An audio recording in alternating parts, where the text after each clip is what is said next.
তো গ্যাস শেষ। আজকে রান্না হচ্ছে ইন্ডাকশানে, কিসে রান্না হচ্ছে, ডিম কষা দেখো থালাতে, স্টিলের থালাতে। ইন্ডাকশানে স্টিল ছাড়া হবে না, তাই জন্য কড়াই তো আছে, এতে অন্য কোনো মেটাল কপার ফাপার কিছু হবে না, তাই স্টিলের থালার ওপর, মোটা থালার ওপরে রান্না হচ্ছে।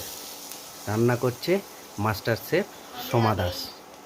রুটি বেলে রুটিটা নিয়েছিলাম, আর যখন রুটি বেলা হয়েছে তখন আমি জানতে পারি যে গ্যাস শেষ হয়ে গেছে।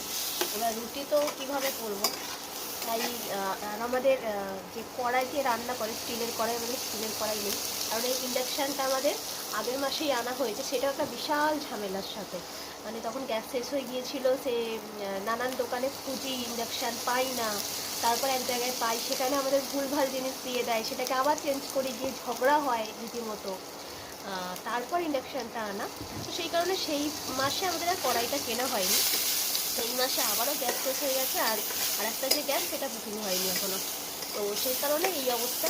তাতেও আমার এই যে থালাটা দেখছি যাতে রান্না করছি, সেইটা কিন্তু আমার চুল দিয়ে কেনা, এটা একটা বিশাল ব্যাপার। তো এর মধ্যে এখন হচ্ছে পেঁয়াজ ভাজা,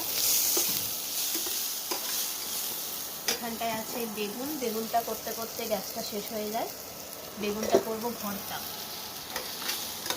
তার জন্যই পেঁয়াজটা ভাজা হচ্ছে।